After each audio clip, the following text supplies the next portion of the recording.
Et bonjour les fans, c'est ValteZ, j'espère que vous allez bien. Aujourd'hui, je vais faire une petite vidéo où j'explique, selon moi, selon mon avis, les 10 meilleurs matchs de la saison 5 de foot 2. Oui, c'est seulement mon avis, il n'y a rien de vérité dedans. Donc si vous avez votre propre avis sur les matchs de la saison 5, genre les plus forts, les plus waouh, voilà, n'hésitez pas à envoyer un message en commentaire et je lirai avec attention tous vos messages. Et c'est parti, let's go pour la 10e place.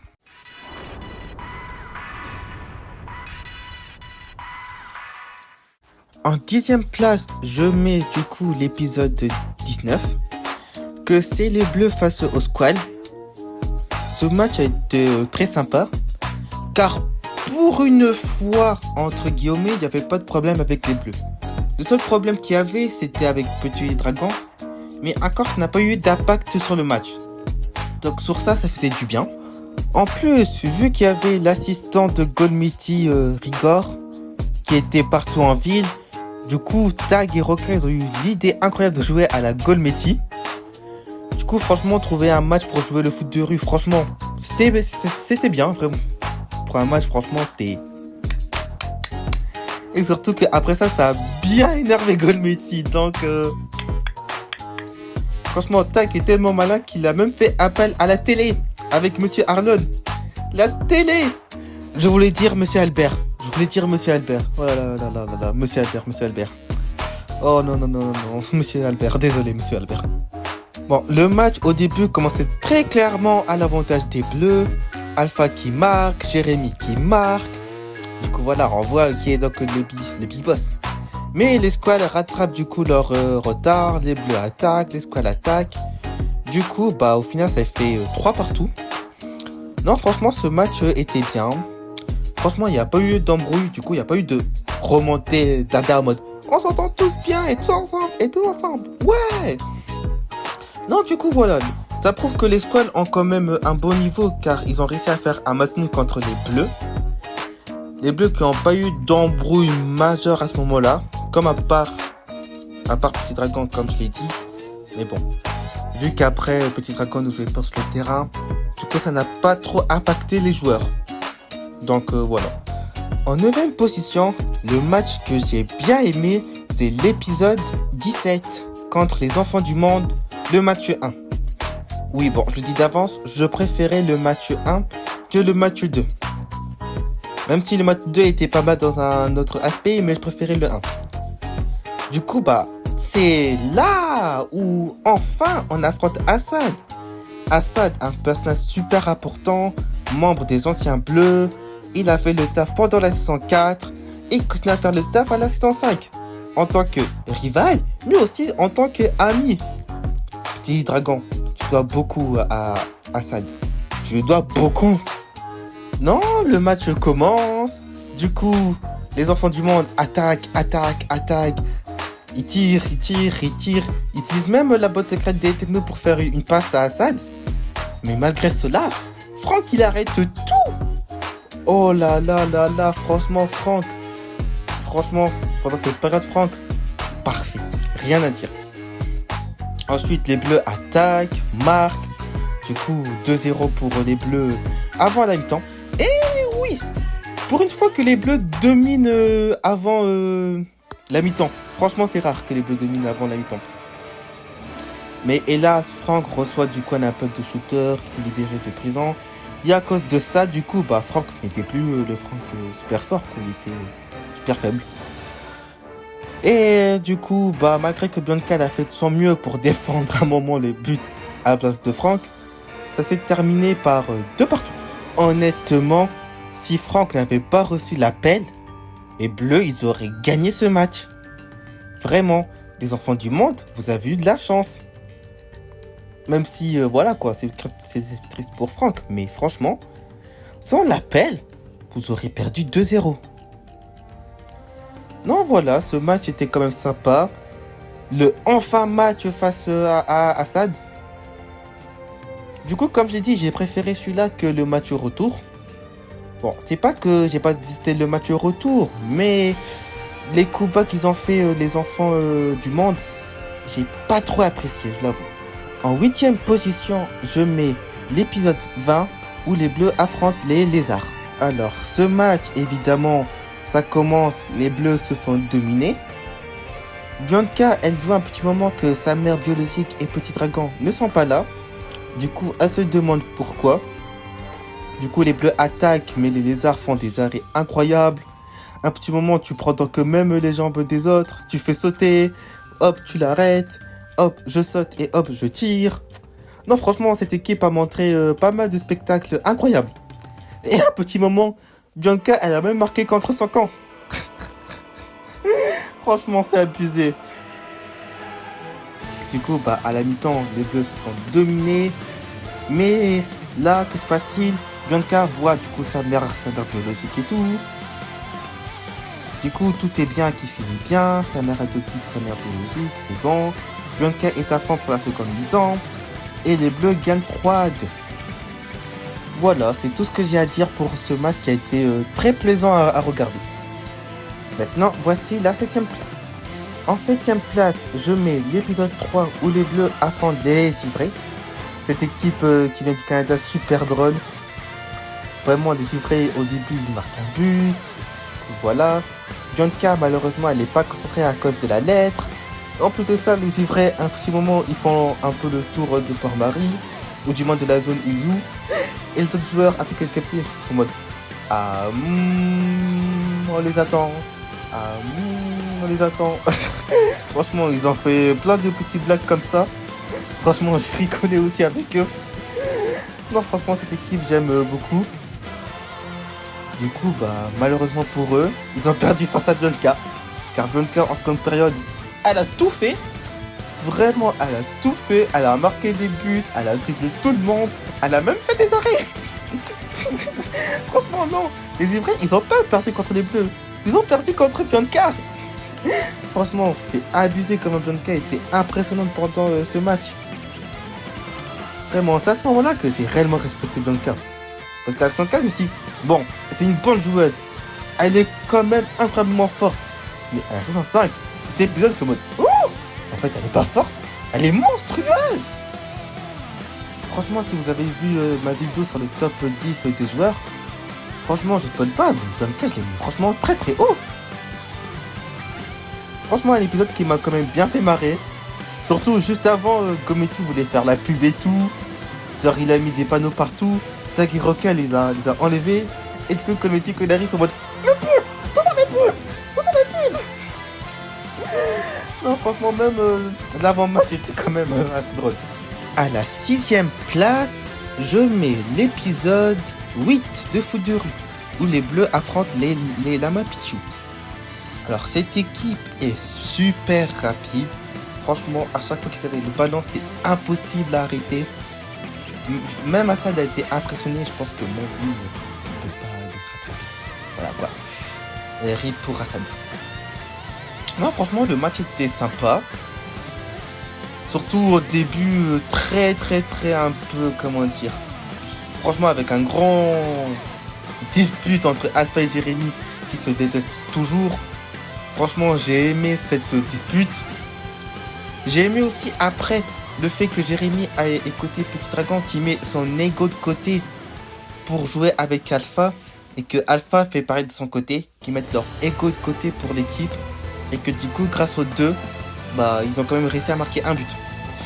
Un petit moment, failli un deuxième, mais non, c'était trop tard, hélas. Franchement, le match a été quand même bien sympa. C'était la première fois que Jérémy et Alpha, j'allais dire, faisaient la paix. Mais non, ils ne sont pas fait la paix, mais ils ont fait une pause. Ils ont fait une grève. Grève de guerre en mode, je te déteste. Ouais, je te déteste aussi. On fait la grève? Ouais, bon, vas-y. On fait la grève juste pour ce match et après, on verra. Du coup, voilà, on a vu le potentiel Jérémy Alpha qui était franchement potentiel, les deux qui travaillent ensemble. Masterclass. En plus, à petit moment, les Lames ont quand même récupéré le ballon de façon incroyable. J'ai aimé aussi cette action où Jérémy voulait faire la passe à Kenny, mais un joueur arrive comme ça. Vraiment, il arrive, on sait pas d'où il sort, il récupère le ballon, il fait la passe à la capitaine et La capitaine court méga rapide. Non, franchement, un match que j'ai quand même apprécié. Franchement, franchement, de la main très rapide. J'aimerais pas affronter cette équipe. Ils sont trop rapides. C'est quand même quelque chose. En 5e position, je mets l'épisode 21. Et oui, si vous l'avez compris, les Bleus n'ont pas joué ce match. C'était les Aigles de Camboul face aux Surfeurs. Du coup, c'était intéressant parce que déjà, c'est pas un match des Bleus. Bon, même si Jérémy est le coach des Aigles, que du coup, ça reste quand même en lien avec les Bleus, mais c'est pas l'équipe des Bleus qui ont joué. Du coup, ça c'est intéressant parce qu'on a pu voir un match complet où c'était pas les Bleus. Déjà, ça c'est un très bon point. En plus, les Aigles de Camboul et les Surfeurs, on les a vus dans l'épisode 1, ces deux équipes se détestent. Donc voilà, ça met quand même l'attention haute. Et surtout, c'était la première fois que Jérémy entraînait une autre équipe en dehors des Bleus. Parce qu'il faut quand même pas oublier que Jérémy, avant qu'il rejoigne les Bleus à la place de Assad, il était l'entraîneur des Bleus. Du coup, Jérémy, pendant cet épisode, voulait aussi continuer la voie en mode j'entraîne les Bleus. Mais à la place, il a trouvé je vais entraîner les Aigles de Camboul. Franchement, c'était très intéressant. Jérémy, il avait du coup un plan, mais à cause du coup de l'endroit où se passe le match, le plan du coup ça n'a pas pu marcher parce qu'ils avaient joué dans un bateau et que pour esquiver les surfeurs, il fallait qu'ils se fassent des longues passes. Mais à cause des obstacles qu'il y a sur le bateau, du coup le plan ne marche pas. Et du coup, en premier temps, les surfeurs menaient. Mais ensuite, Jérémy, grâce au conseil de Kani, qu'elle n'a même pas fait exprès, de base, elle était venue pour s'excuser. Et après, elle a dit, il faut donc s'adapter de sa vie d'entraîneur et de joueur. Et là, Jérémy, il a eu un plan. Jérémy, il a dit aux Aigles, à la place de voir les obstacles comme un problème, utilisons-le à notre avantage. Et c'est ce qu'ils ont fait, les Aigles. Du coup, ils ont joué en hauteur et tout. Des surfeurs qui ont essayé de monter en hauteur et tout. Ils n'arrivaient pas. Ils sont tombés. C'est trop drôle. À un petit moment même, la gardienne est montée en mode tu vois, tout s'est monté. Franchement, les autres robots se disent c'est bien, tu sais monter, mais tes gars sont vides. Du coup, ils ont fait la passe à un joueur par terre qui était au sol et ils ont marqué. Vraiment, la gardienne, c'était pas très malade de sortir comme ça. Et surtout, le meilleur moment, le super costaud, celui que j'appelle le point de la justice.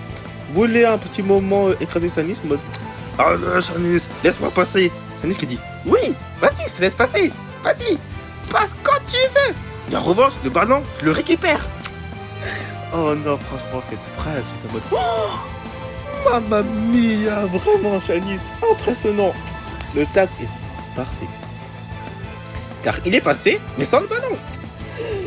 Non, vraiment, ce match était bien. Un petit moment, Stewart, à quel point il est fou.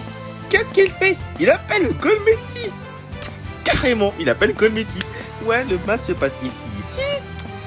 Comme ça, les serpents se disent, ils vont rejoindre le match dans un autre terrain. Mais finalement, grâce à Kani, que se passe-t-il? Le match continue. Et les surfeurs se sont fait éclater, comme toujours. Oh, les surfeurs. Non seulement vous êtes méchants, et en plus vous perdez. Franchement, à votre place, j'aurais honte.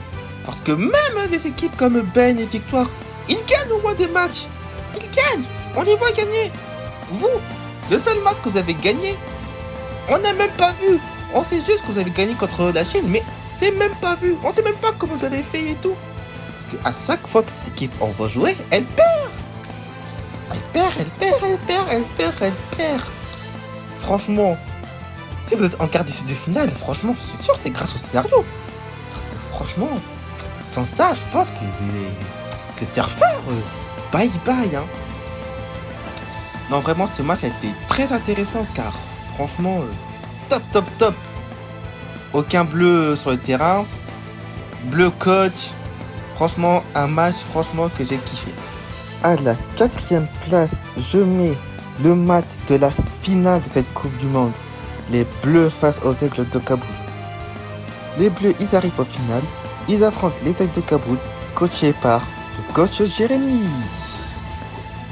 Donc, vu que les Bleus et Jérémy se connaissent bien, genre les Bleus, ils avaient donc une strat et Jérémy avait donc aussi une strat.